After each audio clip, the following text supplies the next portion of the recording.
Why? Because I am given the opportunity, actually the privilege, the opportunity and the chance to actually do something.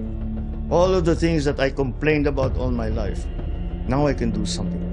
And that is the greatest privilege that anyone can be granted. So no, I don't regret. Meron akong, minsan after the cabinet meeting, I approach him. Ang sarap niyang kausapin, hindi ko pa nga siya nagalit sa cabinet eh. Na kung ako, meron na akong rason para magalit. Alam mo naman yung aking very impatient. But the president is a very decent person. Sana po, let's help him now succeed, no? Tulungan po natin mag-succeed ng presidente natin. Huwag na lang kayong puro batikos. Minsan, 4 na oras yung cabinet namin. Actually, kami kain ng merienda, etc. President hindi kumakain, no? Yung parang payat-payat na nga niya, parang nakasampay sa kanya yung kanyang, yung polo jack niya, no?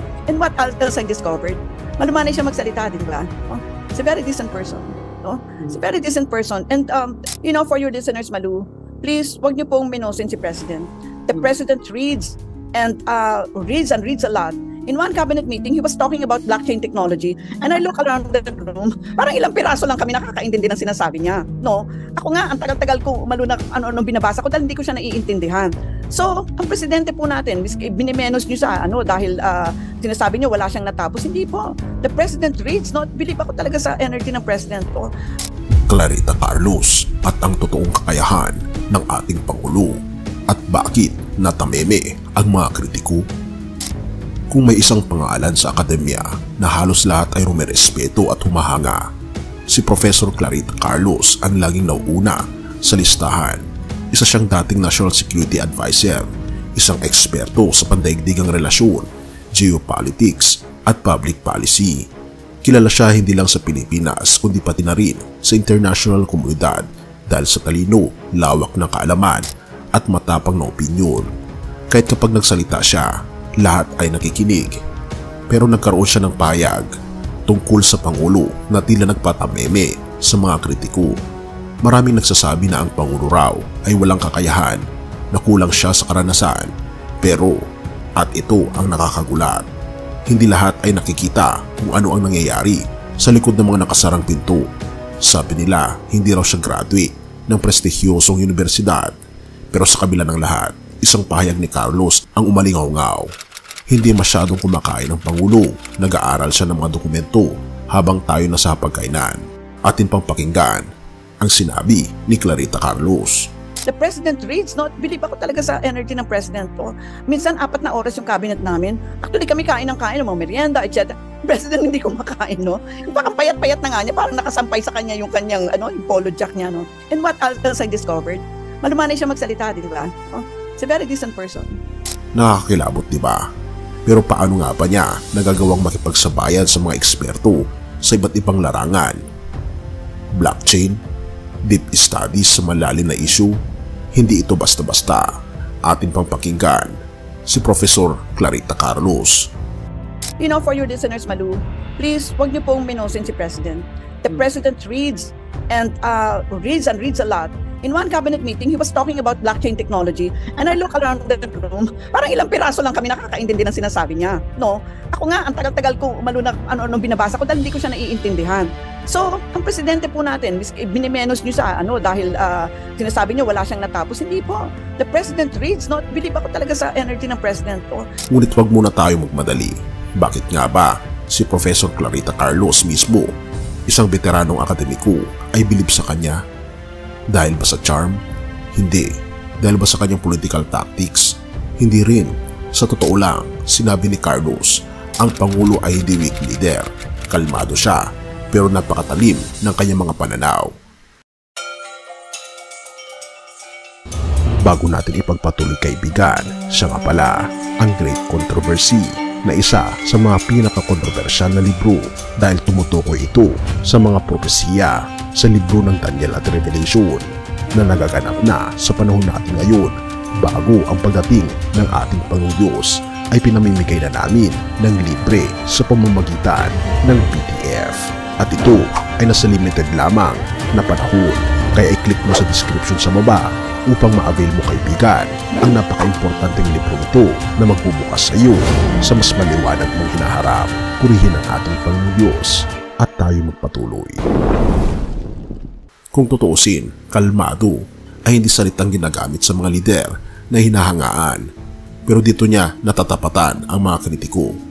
Kung minsan, ang pagiging kalmado ay hindi kahinaan, kundi tanda ng talino. Ngunit ito ang tanong, paano niya nagagawa ito habang ang iba sa atin ay halos nalulula sa dami ng mga impormasyon? Isa lang ang sagot ni Carlos, dedication. Samantalang tayo ay abala sa pagbibigay ng opinyon sa social media, ang Pangulo ay nagbababad sa mga dokumento, hindi dahil siya'y pilit, kundi dahil nais niyang maunawaan ang lahat ng aspeto ng issue. Kahit ang mga batikang kritiko ay tila napapaisip kung ganito siya kaseryoso, bakit hindi natin ito nakikita? Dahil sabi nga ni Carlos, hindi lahat ng leader ay kailangang sumisigaw o nagmamayabang. Minsan, ang talino ay tahimik pero tagos. At dito natin nauunawaan ang sinasabi ni Carlos. Ang isang leader na tahimik pero matalino ay mas makapangyarihan kaysa sa maingay na walang laman. Kahit habang iniisip ng marami na ang Pangulo ay kulang, hindi nila alam na siya ang tipong nagtatanim ng tagumpay na bunga sa tamang panahon. Sa dulo, ang tanong ay hindi kung kaya ba niya, kundi kung kailan niya ipapakita ang mga bunga ng kanyang tahimik na paghahanda. Ang sabi ni Carlos, bilib ako sa kaalaman niya na siya mismo ang nag-aaral para magabayan tayo. Kaya ikaw, kaibigan, ano sa tingin mo? Mahina ba siya o talagang mas ahead siya sa ating lahat? Marami pang pagdududa, marami pang tanong, pero kung may isang bagay na malinaw, ito ay isang bagay na sinabi ni Carlos. Hindi siya weak leader, at kapag ang isang eksperto na tulad niya ang nagsalita, hindi ba't dapat tayong makinig? Atin pang pakinggan si Clarita Carlos. Meron akong minsan after the cabinet meeting, I approach him. Ang sarap niyang kausapin, hindi ko pa nga siya nagalit sa cabinet na kung ako, meron na akong rason para magalit, alam mo naman yung aking very impatient. But the president is a very decent person. Sana po, let's help him now succeed, no? Tulungan po natin mag-succeed ng presidente natin. Huwag na lang kayong puro batikos. Minsan, 4 na oras yung cabinet namin. Actually, kami kain ng mga merienda, etc. President hindi ko makain, no? Parang payat-payat na nga niya, parang nakasampay sa kanya yung kanyang yung polo jack niya, no? And what else I discovered? Malumanay siya magsalita, di ba? Oh, he's a very decent person. No? He's a very decent person. And, for your listeners, Malu, please, wag niyo pong minosin si President. The President reads reads a lot. In one cabinet meeting, he was talking about blockchain technology, and I look around the room, parang ilang piraso lang kami nakakaintindi ng sinasabi niya. No? Ako nga, ang tagal-tagal ko Malu na ano binabasa ko dahil hindi ko siya naiintindihan. So, ang presidente po natin, binimenos nyo sa dahil sinasabi niyo wala siyang natapos. Hindi po. The president reads, no? Believe ako talaga sa energy ng president. Purihin ng ating Panginoon Diyos. Kawikaan 16 verse 9, ang tao ang nagbabalak sa kanyang isipan, ngunit ang Panginoon ang nagtutuwid ng kanyang mga hakbang. Sa gitna ng mga pagsubok at opinyon ng iba, ang tunay na lakas ng leader ay hindi nasusukat sa ingay ng kanyang salita, kundi sa lalim ng kanyang dedikasyon at karunungan.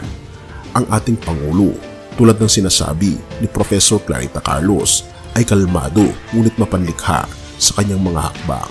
Ang ganitong uri ng pamumuno ay nagmumula sa gabay ng ating Panginoon Diyos na siyang nagtatama ng mga landas at nagbibigay ng talino sa mga handang mag-aral at maglingkod. Katulad ng sinasabi ng kawikaan, maaring may plano ang tao, ngunit ang ating Panginoon Diyos ang may huling salita. Kaya't sa kabila ng mga kritisismo, tayo ay inaanyayahan na ipanalangin ang ating mga lider upang kanilang maranasan ang karunungan at direksyon mula sa ating Panginoon Diyos. Purihin ang ating Panginoon Diyos at tayo manalangin. Ama naming Diyos na makapangyarihan sa lahat, salamat po sa biyaya ng karunungan at pag-asa na patuloy mong ibinibigay sa amin.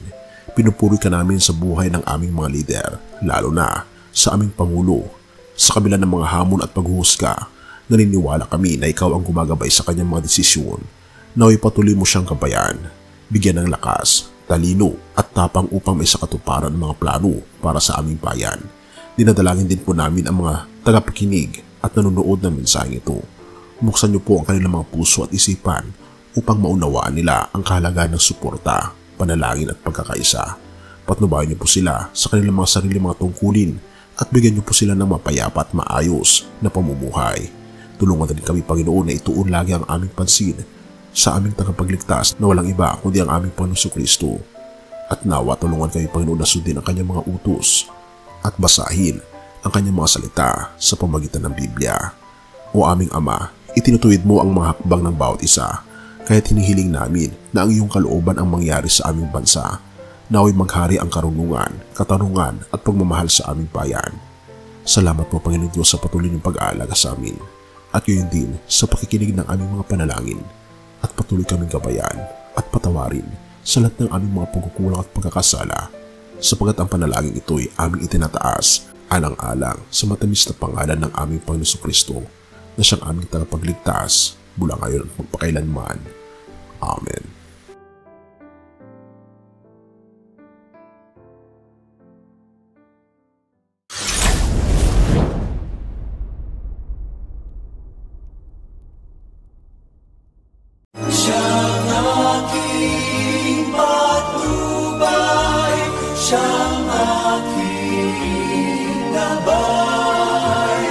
Siya ang tanging Panginoon.